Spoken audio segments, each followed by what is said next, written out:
This is WVVA News, here for you, live in HD. WVVA News at 6 starts now.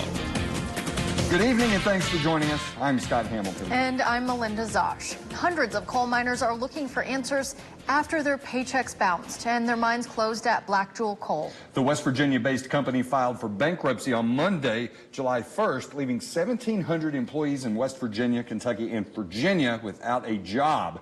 Some even discovered that part of their paycheck had been clawed back by the company following that announcement. Several attorneys in those regions working to secure pay for the miners who are attempting to collect wages for the months of June and July. Local attorney Sam Petzonk recommends miners file an individual claim in U.S. bankruptcy court and see if they're eligible to be part of their class action suit. Workers, the communities that have relied on the wages and the taxes and the support from these mining operations are going to be left holding the bag. It's important that we show companies that we're going to be there to demand what we've worked for and what is rightfully ours. We'll have the full instructions on how to file a proof of claim form in U.S. bankruptcy court on our website. That's WVVA.com. You can also get help with both the class action and filing individually by calling Mountain State Justice at the number you see there on your screen.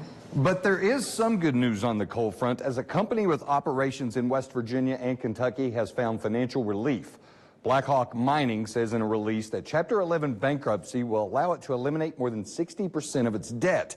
Blackhawk says the bankruptcy process should be completed in 60 days with no disruptions to the company's 2,800 employees. Blackhawk's mining company's operations include a spot in Wyoming and Oceana. The training for Intuit has started. Alorica has partnered with Intuit to run the Customer Success Center in downtown Bluefield. The training for the first round of employees started this week. 22 agents and 3 support staff members will spend 2 weeks learning the ins and outs of Intuit's software packages, all to support future customers, including QuickBooks. The site director says now that training has started, the partnership between Alorica and Intuit feels real. 30 minutes before we started training, we had a lobby full of people. That's how excited everybody was to get this training going and get started. So it was just a great day for me and for the team.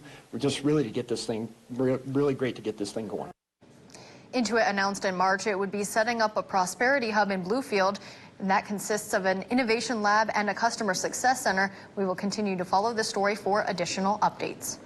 A private local golf course could soon be a public golf course for everybody involved. The town of Bluefield says it's in negotiations to purchase Fincastle on the Mountain. That's a private golf course located on Country Club Drive. Town manager Mike Watson says they've signed a sales agreement and are working out the numbers to make Fincastle a public course. This is a great opportunity for the region. This is a place that people can go and be proud of, and it will make us nationally known. Watson says things should be finalized in the next 2 months. Mel, the Tazewell County Fair officially starts today, and what a beautiful day for it. Oh, it's been beautiful. I've been watching Catherine eat Oreos, fried Oreos, and all that good stuff, and she is out there right now. So, Catherine, what fun are you up to at the moment? Oh, those Oreos were delicious, and I plan to get some roasted corn here in a second. But first, I want to talk to a very special guest of the Tazewell County Fair. This is Mrs. Tazewell County Fair, a.k.a. Caitlin McClanahan. She's a local here, and she had to compete in a pageant to win this title. What does this title mean to you? Oh gosh, it means so much to me. I get to support my local community and be a role model to all the young ladies. So I am thrilled to be Mrs. Tazewell County Fair. And when you come out here and to represent your community, what kind of duties do you undertake at the fair? Right, I have to be at the fair all week, so you'll see me at the Derby, the rodeo on Saturday. Tonight I'm actually part of the chicken show and the rabbit show, so come on out and see me. It's going to be an exciting night, and the weather is shaping up really nicely, too. Our satellite and radar is not picking up much out there. We've actually got a nice little breeze that started to pick up. Maybe a stray shower somewhere, but I doubt we'll see any significant rain. And the kind of rain we'll see tonight, if anywhere, is going to be very light. It's not going to be a big deal at all. Tomorrow, though, that chance of rain does go up. Just be prepared for a little heat and humidity if you're headed out anytime soon. Melinda and Scott, I'll send it back to the studio for now. Okay, thank you, Catherine. Jim Justice delivered good news at the Mercer County Airport today. West Virginia's governor announced a $250,000 grant for the airport. The money will go toward completing a $3.5 million project to improve water infrastructure at the airport. That includes extending the project to residents and businesses off Airport Road, with the long-term hope being a boost in that area's economic development. The airport, to me, is always the heart of the community. And it starts with the airport, and then it goes to the schools and the roads and all the other stuff, but the airport is the pulse, in my opinion, always. The project includes extensive public water and sewage work, as well as a reinforced water supply to aid firefighting efforts at the airport. Dominion Energy is hosting an open house at Graham High School right now, and it's to educate community members about a hydroelectric storage facility that could be coming to Tazewell County. Our Ashley Smith is live at Graham High School with more. Ashley? That's right, Sky. Now, there's still some time to come down and check out the stations here at the gym that break down and explain this project more in depth. And if that's not enough, there are employees here who can answer any questions or address any concerns you may have about this project. Now, I did speak with a gentleman earlier who said he's completely against this, stating that the company is using this as a way to just destroy the beautiful land in our area, and that Tazewell County does not need an energy resource like this at this time. I'll have my full story coming up tonight at 11. Reporting live in Bluefield, Virginia, I'm Ashley Smith, the WVVA News. Guys, back to you. Okay, thank you, Ashley. There's growing frustration over Beckley's public parks after vandals near through town. Tonight, city leaders are asking for the public's help in identifying those responsible. Our Annie Moore reports. Slides ripped off their foundation, trash bins set on fire. Beckley's Parks and Rec Director Leslie Baker has had enough. They seem to want to tear up the trash receptacles, which makes it hard to then put trash in it. They burn stuff up. There's always people going to the bathroom in places they don't need to go, which is unfortunate because we have kids playing around. Edward Roberts is frustrated over bringing his children to a park where both kids and drug dealers play. Every day when we come in, there's needles and what have you around. The little playhouse things, they're constantly in it. According to Baker, vandalism at city parks isn't a new issue. It's been ongoing for some time. But now they're seeking the public's help in cracking down. If you see it, report it. And in some cases where the damage is particularly prevalent, there could be a reward. A lot of them they just look the other way and, well, it's Beckley. No, you're allowing Beckley to get that way. Take Beckley back. Here for you in Beckley, I'm Annie Moore, WVVA News. At the East Beckley Park, Baker says the city even had a park bench stolen last week, and she encourages anyone who witnesses suspicious activity to call the police. Coming up, we're closing in on capture number 1,000 through our APB reports. Major Harold Heatley joins us live from the Tazewell County Fair to tell us who's been caught, who's still on the run, and how close we are to that magic number. Live in HD with Scott Hamilton, Melinda Zosh, Chief Meteorologist Catherine Thompson, and Nick Dugan with sports. You're watching WVVA News at 6. Well, it's time again for our All Points Bulletin report. That's right. Major Harold Heatley joins us live from the Tazewell County Fair with the latest. Major? Scott, Mel, we got 5 new captures to tell you about and 2 new wanted suspects, so let's jump right into it. 36-year-old Jamie Lee Royal was arrested by deputies in Russell County. He was wanted in Tazewell County for a bond violation. 27-year-old Judy Collins was captured in Bluefield, West Virginia. She was wanted in Tazewell County for a probation violation. 39-year-old Heather Goff was wanted for failure to appear on a charge of narcotics distribution. She was arrested in Mercer County last week. 36-year-old Sean Lee Dow was arrested by officers with the Fairfax Police Department. He was wanted in Tazewell County for a probation violation. And finally, an APB viewer tip led to the arrest of 37-year-old Chris Petrie.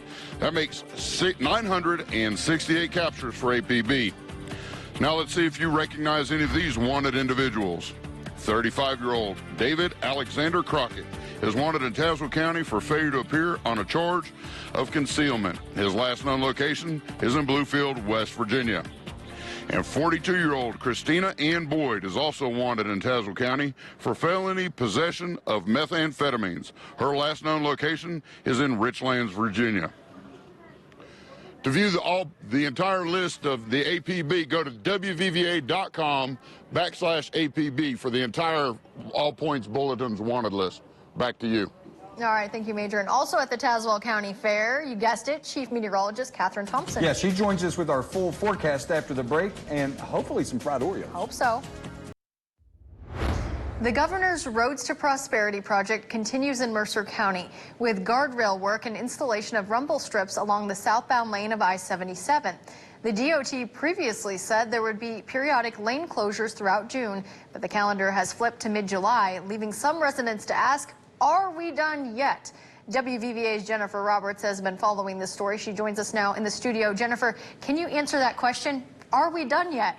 Mel, I'd be the most popular person along the interstate if I had that answer, because lots of folks that travel this road, whether it be as part of their daily commute or going somewhere for leisure, are pretty frustrated by the uncertainty.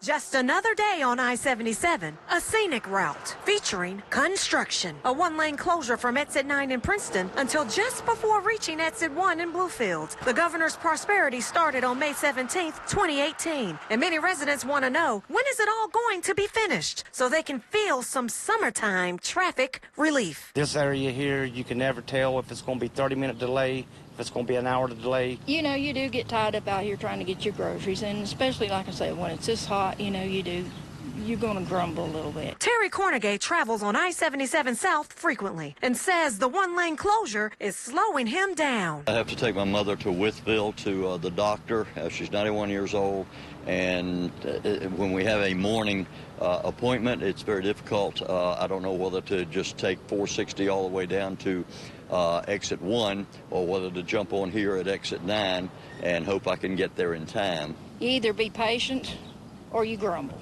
you know, and that's just the way it is. You know, if you want roads, then you're going to have to be patient. If you don't want roads, then sit there and grumble and bump in the potholes and, you know, no highways. Get the job done soon. I mean, truthfully, I mean, everybody be better off. We've reached out to the Department of Transportation to confirm a timeline, and we're waiting for a response. Back to you, Scott. Okay, thanks, Jennifer. The State Fair of West Virginia warning concert goers to be wary of ticket scammers. Now, the State Fair of West Virginia's CEO, Kelly Collins, says buying tickets from a third party could leave you paying more, or you could be buying a ticket that doesn't even work. She said to only buy from the official website or from eTix. Now, that's the State Fair's official ticket partner.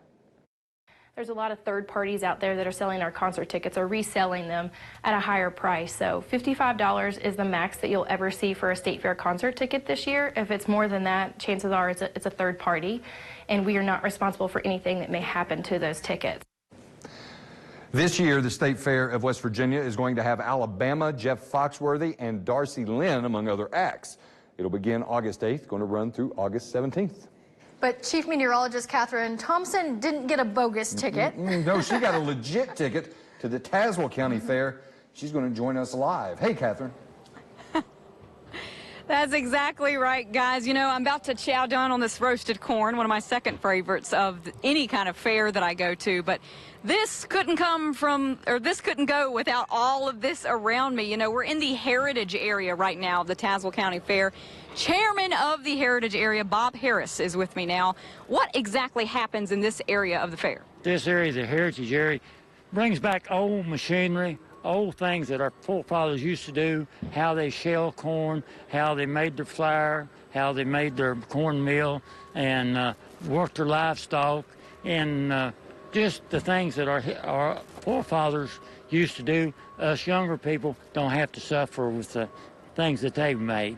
But the heritage area has grown over the years. We have a tractor display here of antique tractors. There's about 20 antique tractors. Mr. Fred Cox here owns 3 or 4 of them, and they come from all over the county and adjoining counties.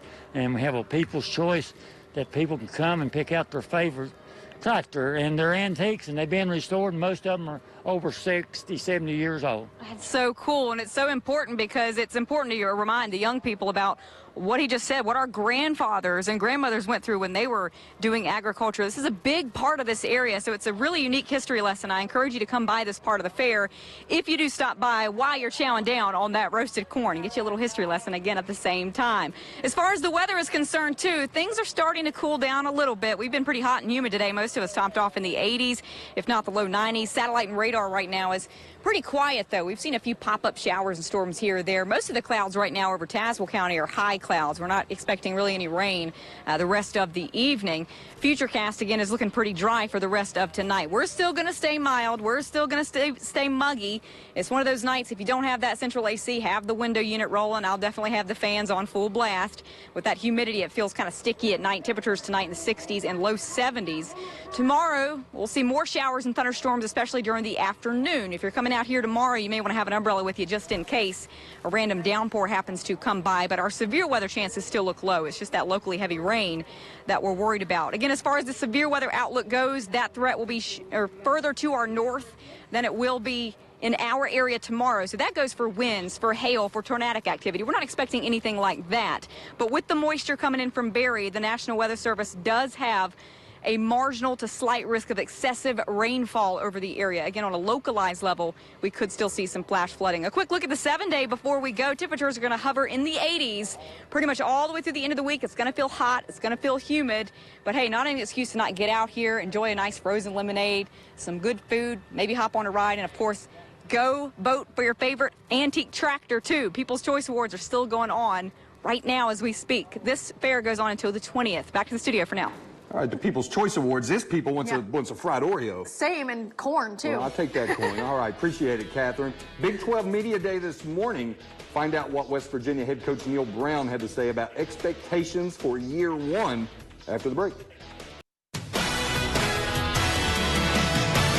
Hello, everybody. I'm Chase Parker, and it was West Virginia's time to shine at the Big 12 Media Days this morning as new head football coach Neil Brown took to the podium.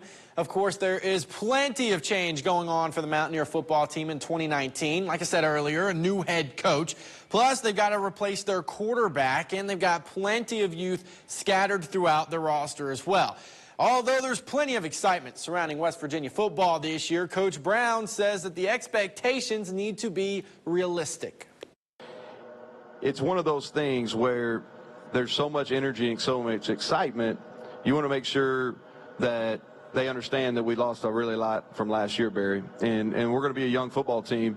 And I think our fan base understands that, and there's going to be some patience. The Mountaineers open up their 2019 season on August 31st at home against James Madison.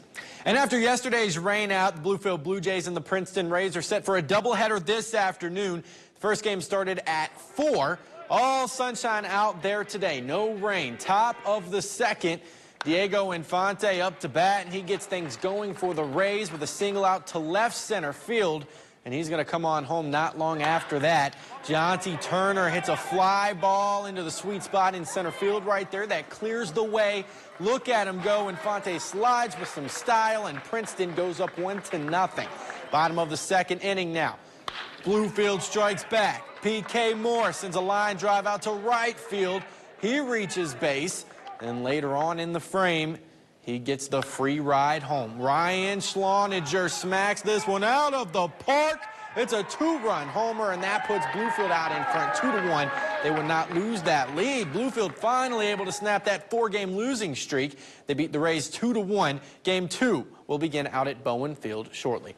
And in Prospect League news, we are 6 days away from the All-Star festivities, and West Virginia Miners are sending 3 players to Normal, Illinois. Outfielder Matt Rubeo, first baseman Ross Mulhall, and pitcher Nick Turnbull, all headed to the Corn Crib to participate in the All-Star festivities. Well, that's it for sports. Final look at your forecast when we come back. Welcome back, everyone. I'm meteorologist Catherine Thompson. I'm coming to you live from the Tazewell County Fair. We're specifically right now in the Heritage area, and this is Cash. He's lucky enough, I'm lucky enough rather, to have him as a guest, and he allowed me to sit on his Pawpaw's 1962 tractor. What's your favorite part about the fair? The tractor pulls. As you can have guessed. Well, it's going to be a nice night for any tractors or any fried Oreos you're eating. Temperatures should stay warm tonight, quiet into the evening.